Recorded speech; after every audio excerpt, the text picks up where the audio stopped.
I had just moved into my first off-campus apartment. It was a modest, two-bedroom place in a quiet neighborhood. Nothing fancy, but it was mine. The other bedroom was supposed to be rented out to a roommate, but the landlord had promised it would be a while before anyone moved in. So, for the first month, I had the place to myself, which was exactly what I needed. It felt like freedom. One evening, I received a call from the landlord. "I've got someone for the second room. Her name's Ella. She's moving in tomorrow." I was a bit taken aback. I'd gotten used to the solitude, but I figured it would be good to have a roommate. I didn't expect to form a deep bond with her, just some friendly small talk and shared space. When Ella showed up the next day, I was surprised by how quiet she was. She seemed nice enough, polite, soft-spoken, and a little shy. She introduced herself and mentioned she was a graduate student, so her schedule would be different from mine. That was fine by me. I was used to keeping to myself. At first, everything seemed normal. We didn't talk much, but when we did, it was civil.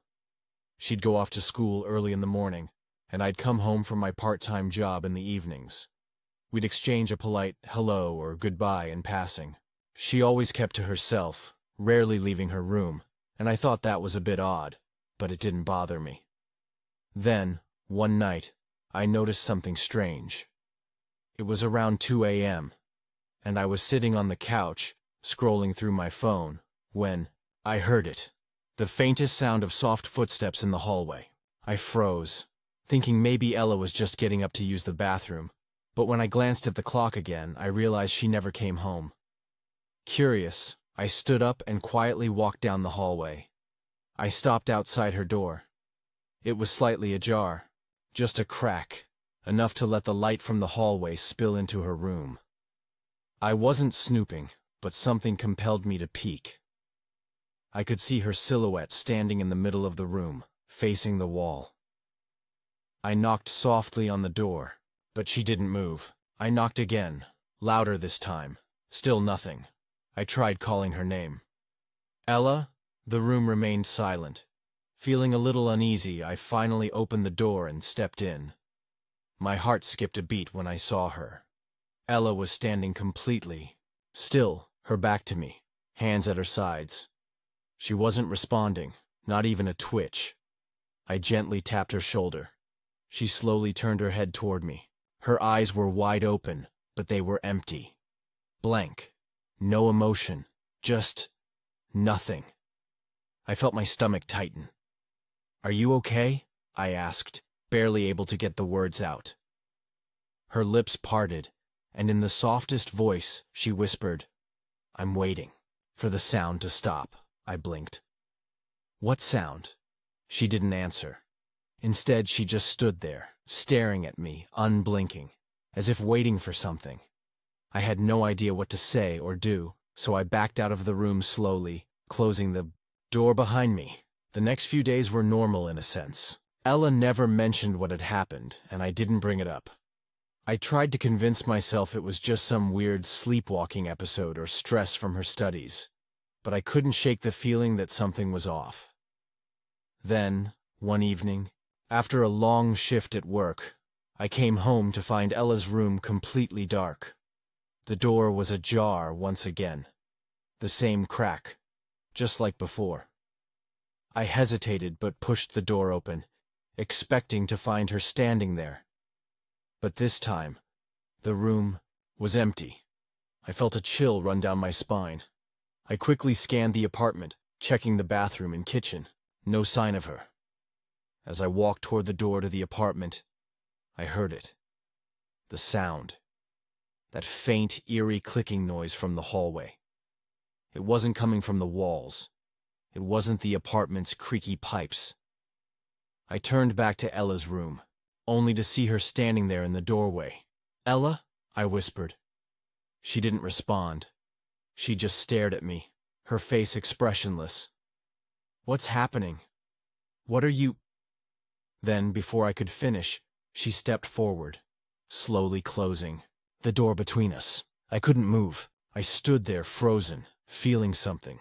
Someone watching me from behind the closed door. That night, I stayed at a friend's house, too afraid to go back into the apartment. I haven't seen Ella since. I don't know where she went or what's really going on with her, but I haven't been able to shake the fear that something isn't right. I called the landlord the next day.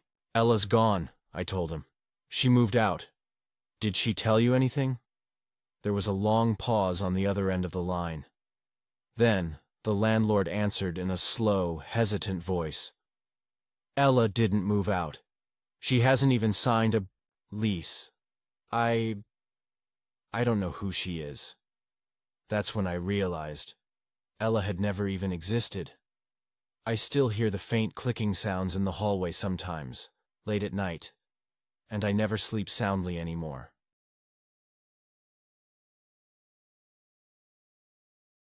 It was a cold night, late November. I was driving home after visiting my parents in a town 2 hours away.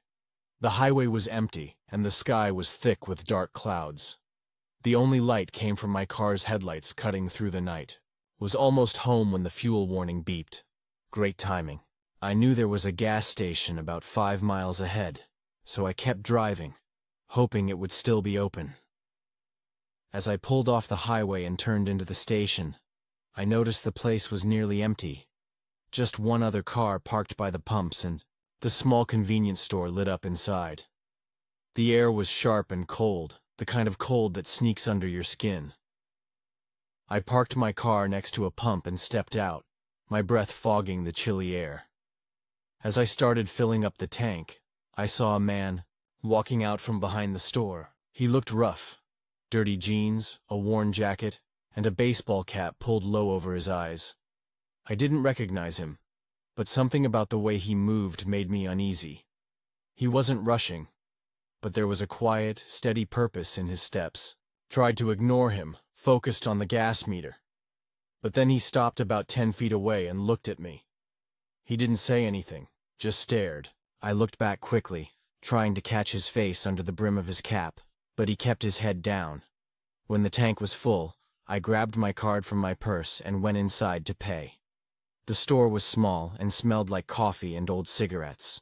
The clerk, a middle-aged woman with tired eyes, smiled tiredly and rang up my gas. As I turned to leave, I noticed the man standing just outside the door, near a trash bin. He was staring at me again.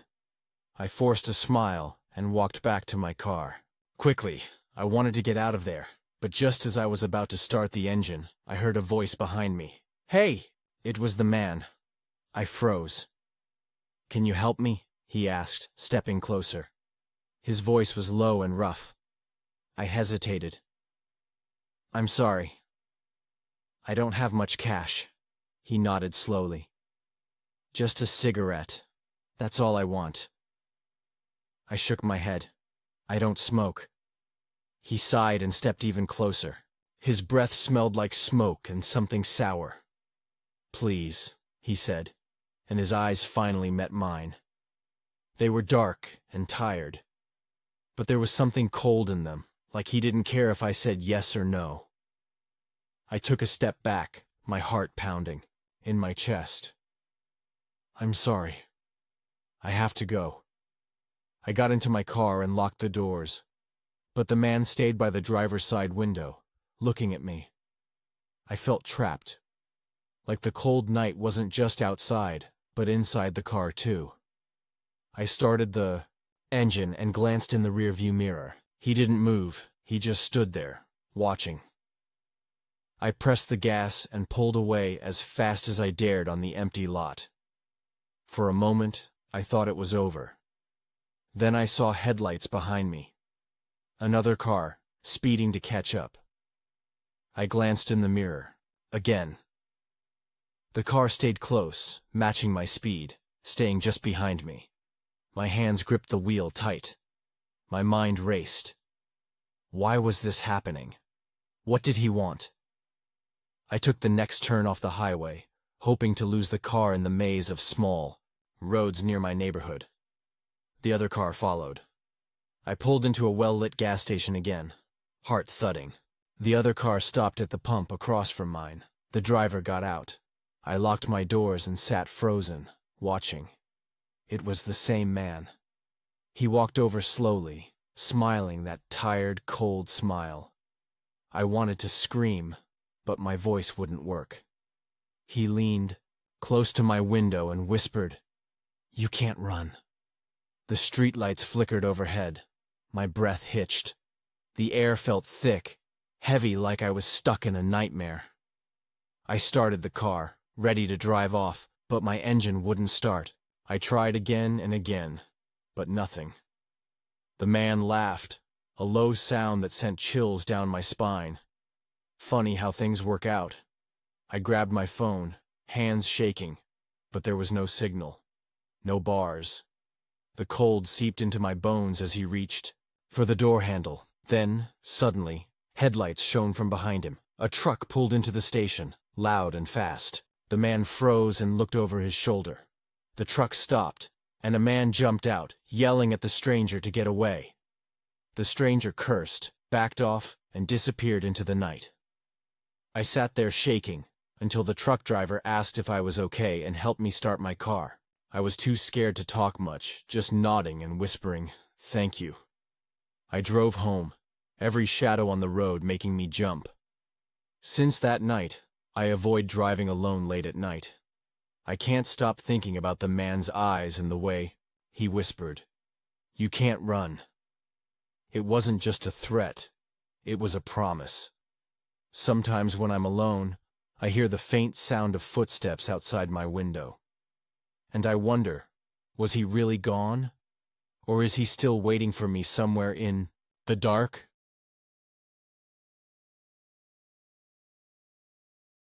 It started as a fun idea, a small sleepover at my best friend Lisa's house. Just a few of us, Lisa, me, her younger brother Jake, and 2 other friends. Nothing special, just hanging out, watching movies, telling stories, and eating junk food. The usual. Lisa's house was old but cozy, a 2-story with creaky floors and a big backyard. Her parents were out of town for the weekend, so we had the place to ourselves. It was exciting. We joked about being all alone and acted like it was some kind of adventure. That first evening was perfect. We watched scary movies, laughed at stupid jokes, and shared secrets in the dark. But as the night went deeper, things started feeling different. Around midnight, Jake, who was only 12, wanted to go to bed. Lisa's parents had left him with strict rules: no staying up too late, and definitely no going outside after dark. He had his own room on the first floor. We were upstairs in Lisa's room talking quietly. Then we heard it. A faint banging sound coming from downstairs. At first I thought it was just the house settling. Old houses do that. But the banging kept coming, soft and slow, like someone was knocking on the front door or maybe tapping on a window. Lisa frowned. "That's weird. Who would be knocking at this hour?" Jake's voice came from downstairs. "Guys, I'm scared. Can you come help me?" Lisa and I exchanged a quick glance. I felt a knot form in my stomach. "I'll go," she said, standing up. I followed her down the creaky stairs. The house felt colder now, like the warm, cozy feeling had slipped away. The banging stopped when we reached the bottom. The front door was locked tight. No one outside. Jake was sitting on the couch, looking pale. I heard it too. It was like someone was trying to get in. Lisa tried to reassure him. "It's probably just the wind." But I wasn't convinced. The windows were all closed, no branches hitting them. We stood in the living room for a few minutes, but nothing else happened. We decided to go back upstairs, then the power went out. The lights blinked once, then everything went black. I heard gasps and a few whispers. Lisa grabbed her phone and turned on the flashlight, but the beam barely lit the space around us. The house felt huge in the dark, like it was swallowing us whole. "We need to find the fuse box," I said. "Maybe we can turn the power back on." Lisa nodded, but her voice was shaky. "It's in the basement." The basement. I didn't want to go down there. The stairs to the basement were narrow and steep. and the basement itself was a scary place. Dark, cold, filled with old boxes and creepy shadows. But we didn't have a choice. Lisa led the way while I followed, holding my phone's light as best as I could. The air grew colder with every step down. My heart was pounding so loud I was sure the others could hear it. We reached the basement door. Lisa opened it slowly. The basement smelled musty, like wet wood and old dirt. The walls were covered in peeling paint. The faint light from the phone showed nothing moving except the dust floating in the air. We found the fuse box, and Lisa flipped the main switch. Nothing. I heard a click behind me. We both spun around. The basement door slammed shut. We rushed to the door and tried to open it, but it was stuck, locked from the outside. I pounded on the door and shouted, "Let us out! Someone, please!" Lisa was crying softly. "What's going on? Who locked us in?" We pulled and pushed, but the door didn't budge. We were trapped. For what felt like hours, we screamed and banged on the door. The other girls upstairs must have heard, but they couldn't get down to help us. Jake was probably too scared to move. The basement was freezing. I wrapped my arms around myself, trying to stay warm. My breath came out in small clouds. Then I heard footsteps above us. Heavy footsteps, slow, deliberate. Someone was walking around upstairs. I shouted again, but the footsteps stopped. Silence. After a long pause, I heard soft laughter. A cold, low laugh that made my skin crawl. I couldn't tell if it was a man or a woman, but the sound wasn't friendly. It felt like they were watching us, enjoying the fear. Lisa grabbed my hand tightly. "What do we do?" I didn't know. I just wished someone would come help. Suddenly, the lights flickered on again upstairs. We heard voices, Lisa's friends, calling for us, confused and worried. Minutes later, we heard the front door open and footsteps rushing down the stairs. Then the basement door unlocked. Lisa and I ran out, gasping for air, tears streaming down our faces, but something didn't feel right. The other girls looked pale and shaken. "Who did this?" I asked. They shook their heads. "No one's been here. We didn't lock you in." We checked the door. It was unlocked again. Jake was nowhere to be found. We called his name, searched the whole house and backyard, but he was gone. The police came, searched the area, but found no sign of Jake. I kept thinking about the footsteps and that cold laugh. Who locked us in the basement? And where did Jake go? Sometimes, when I'm alone at night, I hear faint footsteps outside my window, and I wonder if he's still out there, waiting for us to find him, or if someone else is still in that house with us, hiding in the shadows. I never went back to Lisa's house again, and sometimes when the power flickers or the wind howls, I swear I can hear that basement door creak open.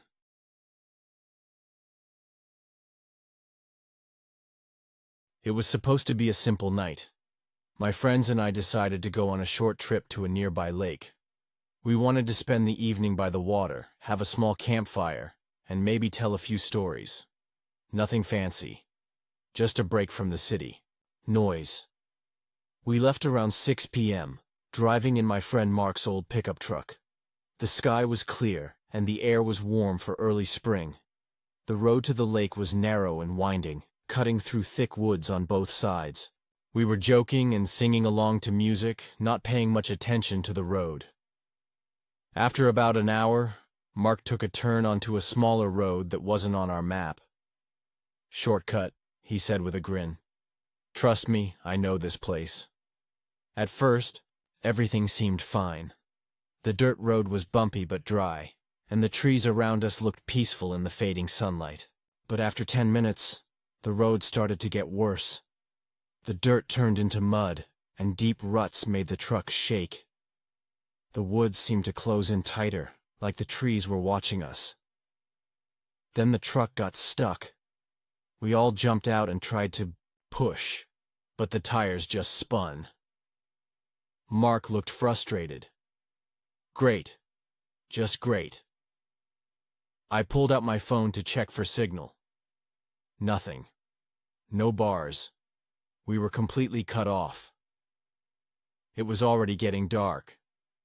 We decided to wait for help, so we made a small fire by the side of the road and sat close together. The woods around us grew quiet, except for the crackling fire and occasional nightbird calls. Then we heard something else. Footsteps. Slow, soft footsteps coming from the trees. At first, we thought it was another hiker, or maybe an animal. But the steps didn't sound like any animal I know. They were too steady and careful. Mark grabbed a flashlight and shined it toward the woods. The beam cut through the dark, but we saw nothing. Still, the footsteps kept getting closer. My heart was pounding. We stood up, ready to run back to the truck. Suddenly, a figure appeared between the trees. A man, tall and thin, wearing a dirty jacket and jeans. His face was hard to see in the dark, but his eyes caught the light of the fire, and they were empty. Not empty like blind, but empty like he didn't care if he lived or died. He didn't say a word, just walked slowly toward us. I wanted to shout or run, but my voice got stuck. Mark stepped forward and asked, "Hey, do you need help? Are you lost?" The man stopped and looked at Mark, then at the rest of us. Without warning, he smiled, but it wasn't a friendly smile. It was wide and slow, like a warning. "I've been waiting," he said quietly. We all froze. Waiting for what? Took a step closer. "You shouldn't be here." I swallowed hard and looked around, hoping for a way out. The woods were thick and dark. No road visible except the one we were on. Mark tried to stay calm. "We're just stuck. We'll be gone soon." The man didn't move. His eyes stayed on us, cold and empty. Then he turned and disappeared into the trees, as silently as he came. We didn't speak for a long time. The fire crackled, and the night wrapped around us like a heavy blanket. Finally, Mark said, "We should try to find a way back before it gets worse." We agreed and packed up the fire quickly. We started walking back the way we came, flashlight beams cutting through the darkness. But the road looked different now. The trees seemed closer. The shadows moved in ways they didn't before. Every few steps, I thought I heard those footsteps again, just behind us. But when I looked back, there was nothing but the black woods. We walked for what felt like hours, but the road never seemed to end. We passed the same twisted tree twice. The same broken sign pointing Lake 2 miles stood crooked in the mud. Our phones still had no signal, and worst of all, the man never appeared again. But the feeling that he was still watching us never left. We didn't talk much as we kept walking, trying to keep calm. At some point, we noticed the moon was gone, swallowed by thick clouds. The darkness was complete. Then, we heard a noise, a low hum like a machine running far away. It wasn't the wind. It wasn't an animal. It was coming from the woods, getting closer. Suddenly, the bushes on the side of the road shook. Something, or someone, was moving fast, just out of sight. We stopped and looked around, panic rising. Mark whispered, "We need to run." We started running, the soft hum chasing us. Branches scratched our arms and faces. Our breathing was heavy and loud. We didn't stop until we burst out of the woods onto a wider road. There, a small gas station was open, with bright lights and a few cars. We ran inside, shaking. The clerk looked up, surprised. We asked if there was a police station or a place to call help. He nodded and pointed down the road. We borrowed a phone, called a tow truck, and waited until morning. When the truck arrived, Mark tried to show the driver the shortcut. The driver laughed. "Shortcut? That road's been closed for years. No one goes down there anymore." We looked at each other, horrified. What had we driven into? We never found out what that man was, or why he said he'd been waiting. I still can't explain those footsteps or the strange hum in the woods. And sometimes, when I'm alone, I swear I hear a low humming sound coming from the dark, like someone is still waiting on that lost road.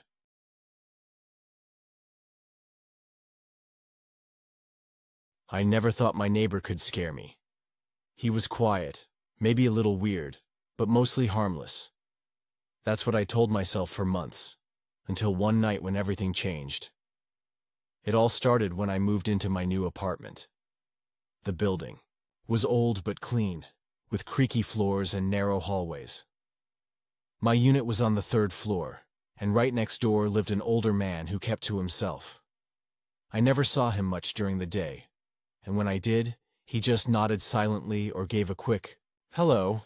I didn't pay much attention to him until I started noticing strange things. At first, it was little things. The sound of footsteps pacing outside his door late at night. Sometimes I heard muffled noises, like someone whispering or moving furniture. One night, I woke up around 2 a.m. to a strange sound. It was a soft tapping on the wall between our apartments. Tap, tap, tap. It went on for several minutes, slow and steady. I lay in bed, heart beating fast, wondering if I was imagining it. Then it stopped. I didn't say anything the next day. Maybe he was fixing something. Maybe the sound came from somewhere else. But then it started happening every night. The tapping, the pacing, the whispers. I began to dread going to bed. One evening, after a long day at work, I came home to find my neighbor's door wide open. That was odd. He usually locked it. I stepped closer, calling out, "Hello?" No answer. I hesitated but decided to peek inside. The apartment was dark and smelled strange, like old wood and something metallic. I saw the faint glow of a TV screen in the living room. The man wasn't there. I walked in and saw the room was messy. Chairs knocked over, papers scattered on the floor. It looked like someone had been searching for something. I didn't know what to think. I closed the door behind me and went to my apartment. That night, the tapping was louder. More urgent tap, tap, tap. Like a warning. I couldn't sleep. The next morning, I asked the building manager about my neighbor. He looked uneasy. He's lived here a long time, quiet, but, well, some say he's a little strange. I nodded, but I wanted more answers. A few days later, I heard yelling in the hallway. Loud, angry shouting I'd never heard before. I peeked outside and saw police cars parked below. Someone called the manager, and he told me the neighbor had been arrested for breaking into other apartments in the building. Apparently, he was looking for something no one knew about. I felt a chill run down my spine. What could he want? I tried to forget it, but the tapping continued. One night, I got up to check. I pressed my ear to the wall and heard something strange. Whispers. Almost like someone was talking to themselves. I couldn't make out the words, but the tone was angry and sad at the same time. I backed away and lay on my bed, trying to calm down. Then I heard a soft scratching noise. Not from the wall, but from inside my own apartment. I froze. It was coming from the closet. Slow, light scratches. I wanted to tell myself it was just a mouse or something small. But the sound was too regular, too deliberate. I grabbed my phone and turned on the flashlight. Opened the closet door slowly. Nothing, just coats and shoes. I laughed nervously. But the scratching started again, this time from the bedroom window. I moved to the window and looked outside. No one. The street was empty and silent. I locked the window tightly and closed the curtains. That night, I didn't sleep at all. The tapping kept coming, but now I was sure it wasn't from my neighbor. It was coming from inside my own walls. Days later, I moved out. I told myself I was being paranoid. But sometimes when I stay in a quiet room, I still hear the tapping. And I wonder if my neighbor was really the only strange one, or if something else was hiding, watching me all along.